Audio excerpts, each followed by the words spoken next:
This is KOLO 8 News Now Midday, covering the news that matters to you. Heating up today on KOLO 8 News Now. Temperatures are on the rise, how warm it's going to get, and what you can expect for the rest of the week.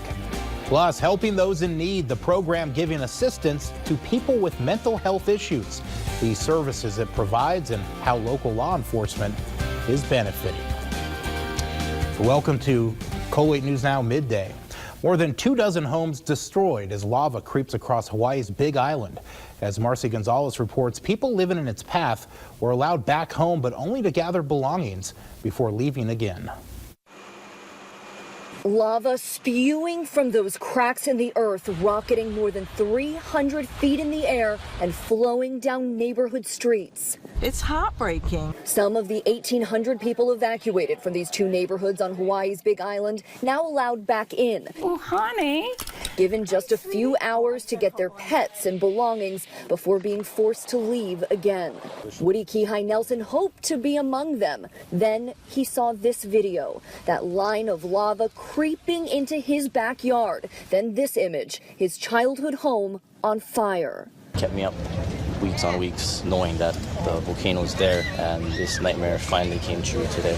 The whole house up in flames. At least 30 other homes also destroyed as the flow of lava extends far beyond those erupting fissures. That and the hundreds of earthquakes that have hit here in the past week aren't the only threats. The biggest concern is with the sulfur dioxide fumes pouring into the air from those eruptions, the toxic fumes in the smoke engulfing those neighborhoods. Chris Kleps among those told the gas levels are just too high near his home to return. I think when you finally do get back home, what will you find? Ashes. It's ashes. And there's no telling when he'll be able to go back to check or when these eruptions and earthquakes could stop. Experts say it could be days, weeks, or even months. Marcy Gonzalez, ABC News, Pahoa, Hawaii. Hawaii Volcanoes National Park is back open after it was shut down Friday because of increased seismic activity. Yesterday, rangers opened certain parts of the park with limited access. The park encompasses the summits and rift zones of two of the world's most active volcanoes, Kilauea and Mauna Loa. If volcanic and seismic activity makes conditions unsafe, officials say they will close the park once again. Well, let's go to Lindsay Matherly with a look at the forecast, and boy, things are heating up. That's right. In fact, Josh, yesterday we hit a high of 80 degrees. Today is expected to be a little bit warmer. Right now, it's already in the low 70s. Clear skies, light winds out of the northeast, 3 miles per hour. It's going to be a very nice looking Monday afternoon. Winds won't be a factor today, but we do have a passing system tomorrow that's going to brush by us to the north. We're going to see an increase in clouds, possibly some gusty winds, and hot temperatures. We'll let you know just how hot coming up after a few more news stories. Back to you, Josh. All right, thanks. In Crime Watch, Reno police are searching for a man connected to an overnight shooting. Officers say just after 11 o'clock, at least 2 shots are fired following an argument outside the 7-Eleven on the corner of Wells Avenue and East 2nd Street. One man was taken to the hospital with non-life-threatening injuries. A description of the suspect has not yet been released, but he drove off in a white car. If you know anything, call the Reno Police Department or Secret Witness at 322-4900. One person is recovering after being shot in the leg near the Pepper Mill.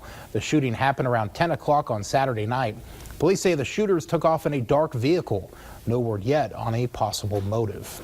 A traffic alert for drivers in Lake Tahoe starting today. Highway 50 will be down to 1 lane in each direction in the Cave Rock area.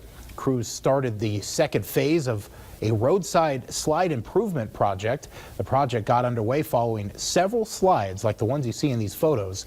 These happened during our historic winter last year. The project should wrap up later this year. Well, it's a side of law enforcement you might not be familiar with. KOLO 8 News Now's Ben Deach has a look at the MOST program here in Movie 10-8.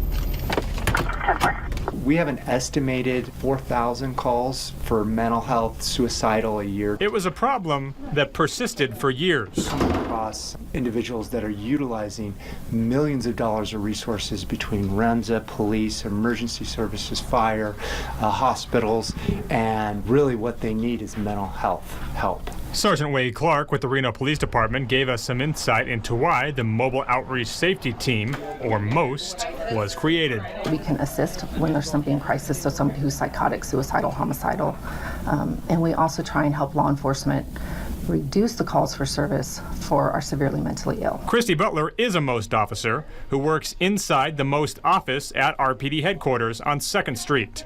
Her and others like her go on calls with RPD officers. Washoe County Human Services is who's actually running the MOST therapist side. And then they have liaisons with the Sparks Police Department, Reno Police Department, and Washoe County Sheriffs. The MOST team responds to psychiatric emergencies and maintenance checkups on previous mental health patients. The goal? Make the streets safer and prevent unnecessary arrests. I don't really look for ways to arrest people. Kelly Harder of the Reno Police Department has been assigned to MOST. Instead, my focus is more to deal on what issues they're having, the mental health issues, and try to get them hooked up with the resources that will correct the behaviors that they're doing. MOST officers also respond to issues with homeless people in the community. The day I did a ride along with them, they encountered several that were technically breaking the law. But rather than arrest them, they looked to help, offering supplies found in the van, or, even in one instance, finding a book that they felt would be a good fit. Getting that person to engage with us and actually getting them to the hospital to seek help. When we actually know that they are going to survive because of our interaction, those calls are really satisfying. What a great program. We'll find out what makes you remarkable. That's at the center of one local woman's project and the birth defect that gave her the idea. Plus a celebration in Midtown, the reason why it was held, and the anniversary it marked. And things are going to be a little warmer around here. We'll talk temperatures coming up. This is KOLO 8 News Now, Midday, covering the news that matters to you with Josh Little and your First Alert weather forecast with Lindsay Matherly. This is KOLO 8 News Now, Midday.